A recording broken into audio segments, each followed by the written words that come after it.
Hey guys, welcome back to the channel. I added this little video addendum after the fact of filming the 57 Chevy Black Widow video, but I thought I'd add just a little bit of technical data about the 57 Chevy 150 they turned into the Black Widow. First of all, this is a book called 60 Years of Chevrolet by George DeMann. Now, this book is very old because it only goes to 1972. But it's really cool. It's like a physician's desk reference almost of Chevys. It has the year and all the models, pictures, and production figures, like all the way back to the beginning, all the way to 72. So here's 1957, and here's the 150. A lot of guys think that you took 55 Chevy trim and put it on a 57 because that is the more familiar trim that everybody thinks of with the 57 Chevy. But the Black Widow used in NASCAR was the low trim line 150. It was the only one under $2,000, and it was a 3-passenger and didn't have a back seat. It was for cargo, and only sold 8,300 of them. So that is the basis of the Black Widow race car. It's the 150 lowest trim line 57 Chevy that you could get. And just to clear up any questions or confusion, they did say that it only sold 8,300 of the 150 utility sedan, but I don't want anybody to think that the 150s are super rare because they sold 70,000 150 two-door sedans, which was the 150 with a back seat and a little bit more niceties. So they did sell quite a few 150s,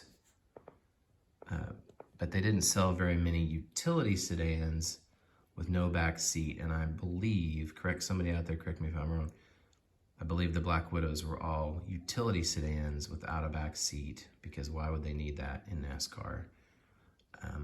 Yeah, so just wanted to make that clarification. They're not super rare because the 150 two-door sedan with the back seat had a production of 70,774 plus 8,300 of the utility sedan.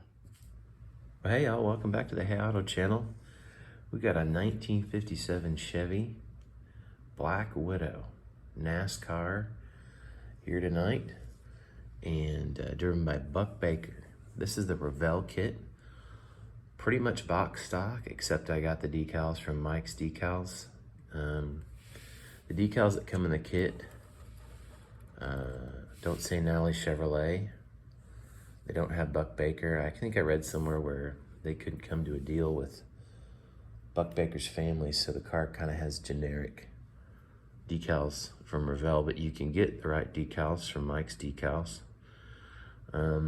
There's several different liveries. I can't remember all the guys who drove a Black Widow in 57. There was a number 44, I believe, and another couple of others, but you can pick out whatever one you want. This is all Tamiya paint, or Tamiya, with a little clear and just some polish and rubbing out. I bought some PPP late 50s NASCAR wheels and tires, but I didn't think they looked right. I would have had to like radius the wheel wells, and I thought the skinnies that came in the kit actually looked more correct, so I just left those on there and just painted the bottom flat black. Again, just a shelf queen, not really interested in going all out on the detail. That's okay if you do, but it came out real nice. A really fun build.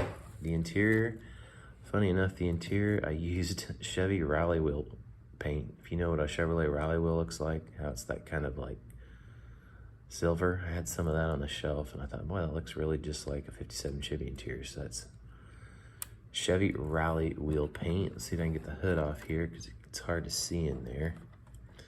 It's got the 283 horsepower 283 with the fuel injection.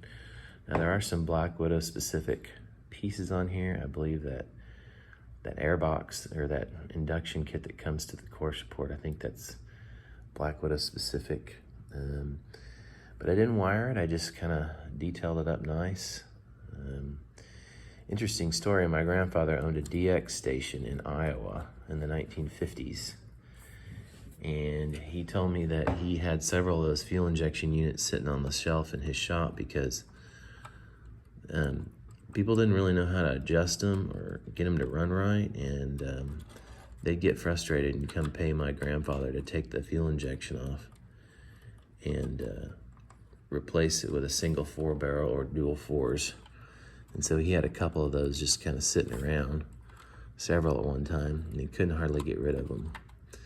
Which is funny because they're very, very expensive now. An old Corvette or 57 Chevy fuel injection units might be worth 8-10 grand, probably. I don't know. Anyway, that's the 1957 Chevy Black Widow. Really fun kit. I did think about doing the little bungee cords that hold the hood closed, but I just never got around to that. But it's a great looking shelf model. I've got some other NASCAR builds to show you and some other hot rod stuff that's going on. So appreciate you patronizing the channel. Hit the like button, subscribe please. We got more content coming. I've been working on some stuff, and I'll talk to you soon.